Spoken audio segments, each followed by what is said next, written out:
ஷேக் Izzuddin Al-Qassam ரமதுல்லா அவர்களின் வாழ்க்கை வரலாறு 1882 ஆண்டு டிசம்பர் 19ஆம் திகதி சிரியாவின் லத்தாக்கியா மாகாணத்தில் அமைந்துள்ள ஜப்லா என்ற கிராமத்தில் இசுதீன் அல்கசாம் ரமதுல்லா அவர்கள் பிறந்தார்கள். அவரது தந்தை அப்துல் காதர் ஒட்டோமான் பேரரசின் நீதிமன்றத்தில் ஷரியா நீதிபதியாக பணியாற்றிய அதே நேரம் காதரியா சூஃபி தரிக்காவின் உள்ளூர் தலைவராகவும் இருந்தார். கஸ்ஸாம் ரமதுல்லா குழந்தைப் பருவத்திலேயே குரான் ஓதுதல், அரபி இலக்கணம், இஸ்லாமிய நெறிமுறைகள் போன்றவற்றை ஆழமாக கற்றுத் தேர்ந்தார். 1902ஆம் ஆண்டில் கஸ்ஸாம் ரமதுல்லா அவர்கள் உயர்கல்விக்காக எகிப்தின் கேரோவிலுள்ள புகழ்பெற்ற அலசர் பல்கலைக்கழகத்தில் சேர்ந்தார். அலசர் அக்காலத்தில் இஸ்லாமிய புத்தாக்கவாதத்தின் மையமாக விளங்கியது. முகம்மது அப்துஹ, ரஷீத் ரிதா போன்ற சிந்தனையாளர்களிடம் கஸ்ஸாம் ரமதுல்லா கல்வி பயின்றார். இவர்கள் மேற்கத்திய கலாச்சார ஆதிக்கத்தை எதிர்க்கவும், முஸ்லிம்கள் அறிவியல் மற்றும் நவீன கல்வியைத் தழுவி முன்னேறவும் வலியுறுத்தினர். இந்தக் கருத்துக்கள் கஸ்ஸாம் ரஹ்மதுல்லாஹ்வின் எதிர்கால செயற்பாடுகளுக்கு அடித்தளமாக அமைந்தன. 1909ஆம் ஆண்டில் கஸ்ஸாம் ரஹ்மதுல்லாஹ் ஆலிம் பட்டத்துடன் ஜபலாவுக்குத் திரும்பினார். அவர் காதரியா மத்ராசாவில் ஆசிரியராக பொறுப்பேற்றார். இங்கு அவர் குரான், சீர், ஹதீஸ், சூஃபி தியானப் பயிற்சிகள் ஆகியவற்றைக் கற்பித்தார். இஸ்லாத்தை மேற்கத்தைய கல்வி முறையுடன் ஒப்பிடாமல் அதன் சொந்த நேர்த்தியில் விளக்கினார். இதனால் ஊரின் இளைஞர்கள் மத்தியில் அவர் விரைவாக பிரபலமடைந்தார். ஜபலாவில் கஸ்ஸாம் ரஹ்மதுல்லா ஒரு நெறிமுறை சீர்திருத்த இயக்கத்தைத் தொடங்கினார். அவர் தொழுகை, நோன்பு ஆகிய கடமைகளை கடைப்பிடிக்க ஊக்குவித்தார். மது அருந்துதல், சூதாடுதல் போன்றவற்றை தடுக்க முயன்றார். அவரது சீர்திருத்தங்கள் பாரிய வெற்றியைப் பெற்றன. இந்தக் காலகட்டத்தில் கஸ்ஸாம் ரஹ்மதுல்லா அவர்கள் ஜப்லாவில் காதரியா சூஃபி வழியை பின்பற்றினார். ஆனால் பின்னாளில் திஜானியா சூஃபி தரிக்காவில் இணைந்து ஷெய்க் முகம்மது அலாலமி அவர்களிடம் திக்ர் மற்றும் ஆன்மீக பயிற்சிகளைக் கற்றார். அலாலமி அவருக்கு முகத்தம் பட்டமும் அளித்தார். ஷேக் இசுதீன் அல்கசாம் ரஹ்மதுல்லாஹ்வின் சமயத் தலைமையும் சிரியாவில் காலனிய எதிர்ப்புப் போராட்டமும் 1911இல் இத்தாலி லிபியாவைக் கைப்பற்றியதும் கஸ்ஸாம் ரஹ்மதுல்லா ஜப்லாவில் வெள்ளிக்கிழமை உரைகளின் மூலம் எதிர்ப்பு நடவடிக்கைகளுக்காக நிதி மற்றும் தன்னார்வலர்களை திரட்டத் தொடங்கினார். இதில் மாவட்ட ஆளுநர் தலையிட்டபோது ஓட்டோமான் விசாரணை ஆணையம் கஸ்ஸாம் ரஹ்மதுல்லா அவர்களை குற்றமற்றவர் என நிரூபித்து அந்த அதிகாரியை பதவி நீக்கியது. 1912ஆம் ஆண்டு பயிற்சி பெற்ற வீரர்களில் இருந்து தேர்வு செய்து சுமார் 100 முஜாஹிதீன்களை அலெக்சாண்ட்ரிட்டாவுக்கு அழைத்துச் சென்றார். கடல் போக்குவரத்தை ஒட்டோமான் அரசு மறுத்ததால் முயற்சி நிறைவேறவில்லை. திரட்டிய செல்வங்களை ஜப்லாவில் மத்ரசா அமைக்க பயன்படுத்தப்பட்டது. இக்காலத்தில் அவர் பிரபலமான பாடல் ஒன்றை இயற்றினார். யா ரஹீம், யார்ஹான், உன்சுர் மௌலானா அசுல்தான், பக்சுர் ஆதானா அலித்தாலியான். முதல் உலகப் போர் வெடித்ததும் கஸ்ஸாம் ரஹ்மதுல்லாஹ் ஒட்டோமான் படையில் சேர்ந்து தமஸ்கசுக்கு அருகே உள்ள ராபானியா பாசறையில் போர் இமாமாக மற்றும் தளபதியாக பணியாற்றினார். இங்கு அவர் படைவீரர்களுக்கு ஜிஹாத் கோட்பாட்டைப் பற்றிக் கற்பித்ததோடு பீரங்கி மற்றும் துப்பாக்கி பயிற்சியும் பெற்றார். இந்த இராணுவ அனுபவம் பின்னர் பிரெஞ்சு எதிர்ப்புப் போராட்டத்தில் அவருக்கு மிகவும் பயனுள்ளதாக இருந்தது. போர் முடிந்ததும் ஜப்லாவுக்குத் திரும்பிய அவர் பிரெஞ்சு ஆதரவு பெற்ற அலவைப் பழங்குடி படைகள் ஊரைச் சூழ்ந்து கொண்டதைக் கண்டார். 1919இல் அவர் ஒரு உள்ளூர் காவல் படையை திரட்டி அலவைத் தாக்குதல்களை முறியடித்தார். ஆனால் பிரெஞ்சு படைகள் நேரடியாகத் தலையிட்டு ஜப்லாவைக் கைப்பற்றின. இதனால் கஸ்ஸாம் ரஹ்மதுல்லா தனது 200 போராளிகளுடன் மலைப்பகுதியான சியூனுக்குத் தப்பிச் சென்றார். இங்கு ஜன்குபா கிராமத்தைத் தளமாகக் கொண்டு குடியேற்றப் படைகளுக்கு எதிராக குழிப்பதுங்கிகளில் இருந்து தாக்குதல் நடத்தினார். அவரது முக்கிய பங்கு பிரெஞ்சு படைகளுக்கு எதிராக ஆயுதங்களை வாங்குவதற்கான நிதியை திரட்டுவதாக இருந்தது. ஷேக் இசுதீன் அல்கசாம் ரஹ்மதுல்லா பாலஸ்தீனம் புகுதல் மற்றும் ஆரம்ப எதிர்ப்பு 1921ஆம் ஆண்டு பிரெஞ்சு படைகளிடமிருந்து தப்பிய கஸ்ஸாம் ரஹ்மதுல்லா தார்த்தூஸ் துறைமுகத்தில் இருந்து கப்பலில் பெய்ரூட்டை அடைந்தார். அங்கிருந்து ஹைபா நகருக்குச் சென்றார். அப்போதைய பிரிட்டிஷ் மாண்டேட் பாலஸ்தீனத்தின் முக்கிய துறைமுகமான ஹைபா இருந்தது.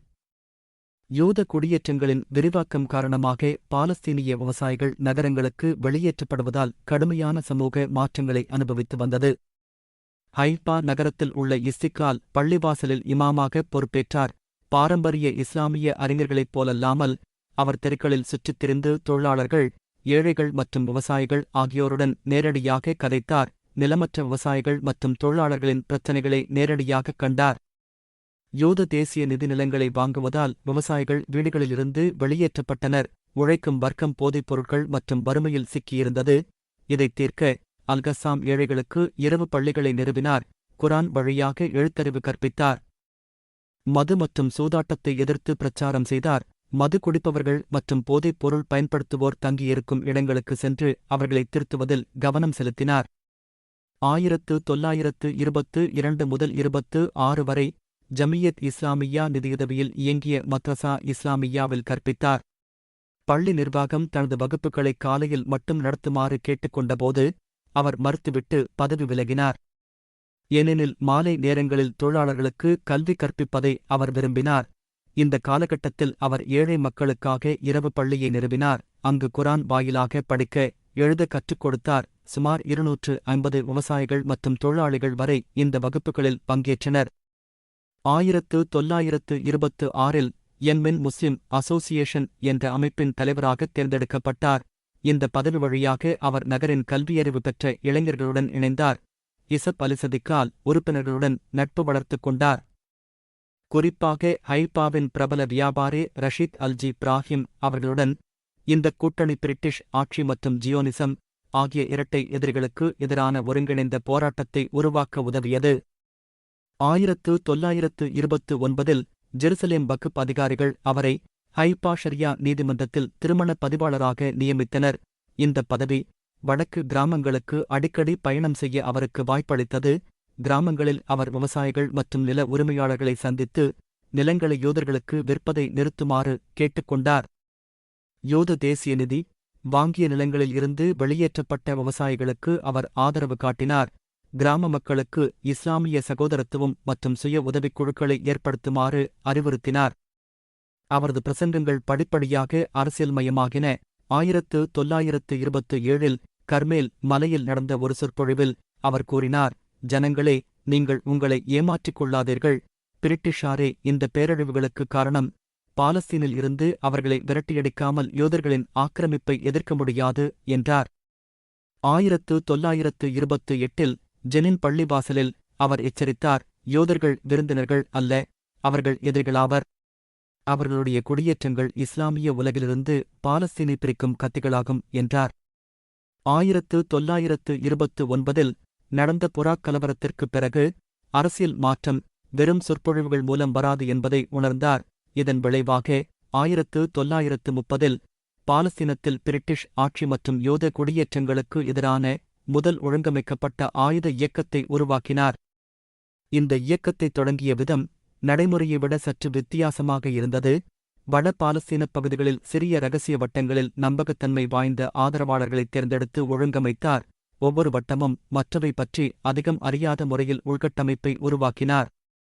அவரது ஆதரவாளர்களில் பலர் தொழிலாளர்கள், நிலம் இழந்த விவசாயிகள், நகர்ச்சூழல் அடித்தட்டு இளைஞர்கள், சிலர் தெற்குப் பகுதிகளிலும் காசா வரை தொடர்பு கொண்டவர்களாகவும் இருந்தனர்.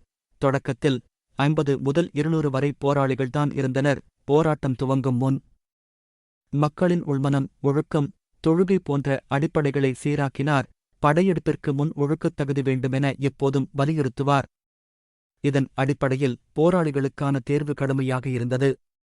முதலாவது, ஒவ்வொருவரும் திக்ர் மற்றும் குரான் ஓதுதல் போன்ற சூபி ஆன்மீக பயிற்சிகளில் ஈடுபட வேண்டும். இரண்டாவது, தொடர்ந்து சஜ்தா செய்வதால் உருவாகும் நெற்றி தழும்பு மூலம் போராளிகள் அடையாளம் காணப்பட்டனர். மூன்றாவது, துப்பாக்கி சுடுதல், குழிப்பதுங்குதல் மற்றும் கைவெடிகுண்டு வீச்சு போன்ற இராணுவப் பயிற்சிகளில் தொடர்ந்து ஈடுபட வேண்டும்.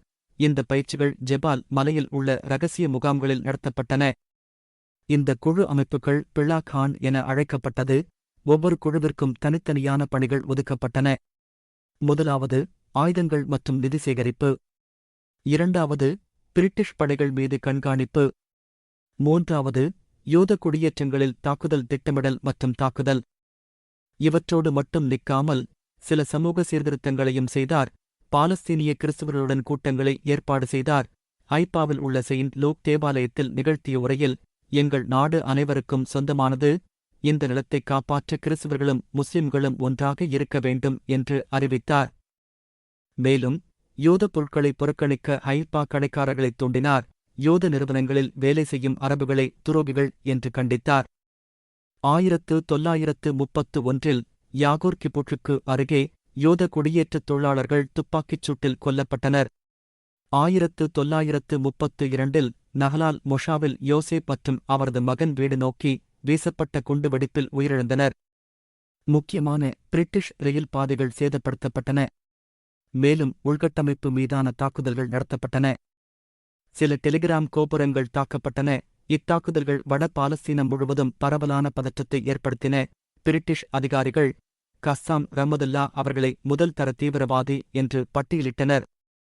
1935 அக்டோபர் 15 ஜாக்பா துறைமுகத்தில் பிரிட்டிஷ் அதிகாரிகள் மிகப்பெரிய அளவிலான ஆயுதக் கப்பலை பறிமுதல் செய்தனர். அந்த கப்பலில் சுமார் 300 துப்பாக்கிகள், 5 லட்சம் குண்டுகள் மற்றும் வெடிபொருட்கள் இருந்தன. இந்தக் கப்பல் யூத பாதுகாப்பு அமைப்பான ஹானா பயன்படுத்துவதற்காக இரகசியமாக கொண்டுவரப்பட்ட ஆயுதங்கள் ஆகும். இந்த ஆயுதங்கள் பறிமுதல் செய்யப்பட்டாலும் சயோனிஸ்டுகளை ஆயுதங்கள் அடைந்தன. இந்த நிகழ்வு பாலஸ்தீனியர்களிடம் பெரிய அதிர்ச்சியை ஏற்படுத்தியது. ஏனெனில் இது ஜியோனிஸ்ட் படையெடுப்புகளுக்கு பிரிட்டிஷ் ஆட்சி மறைமுகமாக ஆதரவு வழங்குவதை வெளிக்காட்டுவதாக கருதப்பட்டது. இதுவே கஸ்ஸாம் ரஹ்மதுல்லா அவர்களை இப்போதே ஆயுதப் போராட்டத்தை துவங்க வேண்டுமென்ற மனோபாவத்துக்கு தள்ளியது.